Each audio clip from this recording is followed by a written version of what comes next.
बुद्ध और अंगुलीमाल की कहानी भारतीय इतिहास और बौद्ध धर्म में परिवर्तन, अहिंसा, करुणा और क्षमा का सबसे प्रसिद्ध उदाहरण है। अंगुलीमाल का परिचय मगध राज्य के जंगलों में अंगुलीमाल नाम का एक कुख्यात डाकू रहता था। उसका असली नाम अहिंसक था, लेकिन परिस्थितियों, गलत संगति और शिक्षक की साजिश की वजह से वह अपराधी बन गया।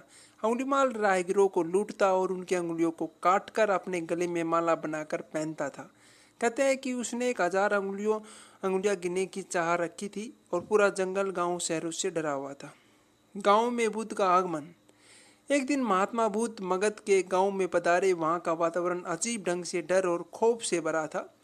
लोगों ने बुद्ध का स्वागत किया, पर वे डरे हुए थे। बुद्ध ने कारण पूछा तो लोगों ने अंगुलीमाल का नाम और उसकी क्रूरता के किस्से सुनाए। बुद्ध ने अंगुलीमाल से मिलने की इच्छा जताई। सभी ने मना किया और बताया कि जो भी उसके सामने जाता है वह जीवित नहीं लौटता। पर बुद्ध ने फैसला किया कि वे उससे अवश्य मिलेंगे। बुद्ध और अंगुलीमाल का सामना। अगले दिन बुद्ध निडर होकर अकेले ही जंगल की तरफ निकल पड़े।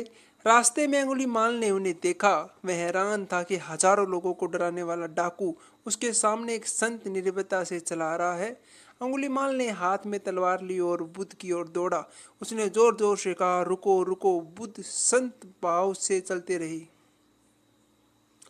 तब अंगुलीमाल उनके पास आया और कहा, मैं कब से रुकने को कह रहा हूँ, तुम रुकते क्यों नहीं? बुद्ध मुस्कुराकर बोले, मैं तो कब का रुक गया, पर तुम कब रुकोगे? अंगुलीमाल को बुद्ध के शब्दों ने चौंका दिया। उसने कहा, तुम्हें मुझसे डर नहीं लगता? मैं इस राज्य का सबसे शक्तिशाली व्यक्ति हूँ।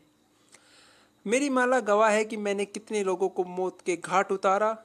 बुद्ध कहने लगे, तुम यह कैसे साबित करोगे कि तुम सबसे शक्तिशाली हो? अंगुलीमाल ने पूछा, कैसे? बुद्ध बोले, तुम उस पेड़ की 10 पत्तियां तोड़कर लाओ। अंगुलीमाल हंसते हुए जल्दी से पेड़ की 10 पत्तियां तोड़कर लाया। बुद्ध बोले, आप इन पत्तियों को वापस वहीं जोड़ दो। अंगुलीमाल बोला, भला टूटी पत्तियां फिर कैसे जुड़ सकती हैं? बुद्ध बोले, जब तुम ये साधारण सी कार्य नहीं कर सकते तो तुम्हारा किसी को मारना ताकत नहीं, कमजोरी है। जो जोड़ सकता है वही असली बलशाली होता है। इंसान का जीवन समाप्त करना शक्ति नहीं है, जीवन देना, जोड़ना शक्ति की निशानी है। अंगुलीमाल का हृदय परिवर्तन। बुद्ध के विचार और तर्क से अंगुलीमाल का मन बदल गया। उसे अपनी गलतियों का एहसास हुआ। भीतर से करुणा और अपराध बोध जाग गया। उसके हाथ कांप गए, आंखों से आंसू बहने लगे। वह बुद्ध के चरणों में गिर पड़ा और उन्हें अपना गुरु मान लिया। बुद्ध ने उसे प्रेम पूर्वक अपने शरण में लिया और उसका नाम फिर से अहिंसक रखा। अब अंगुलीमाल वही गांव समाज की सेवा में जुट गया, लोगों की सेवा और सेवा के कार्य करने लगा। उसने अपने सारे पुराने अपराध छोड़ दिए और बौद्ध भिक्षु बन गया। धीरे धीरे उसकी पहचान एक संत के रूप में स्थापित हो गई।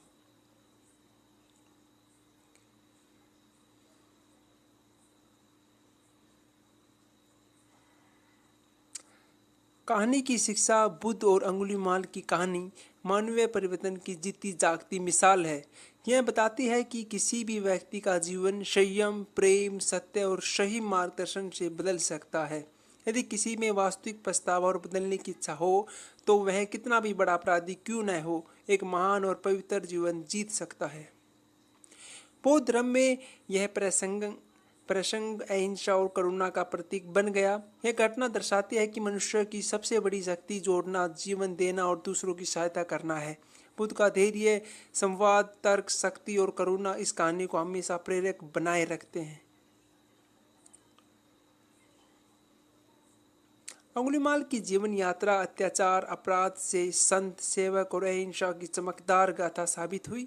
बुद्ध की शिक्षा ने न केवल एक व्यक्ति के हृदय को बदला, बल्कि उसके जरिए पूरे समाज को शांति, प्रेम और बदलाव का संदेश दिया।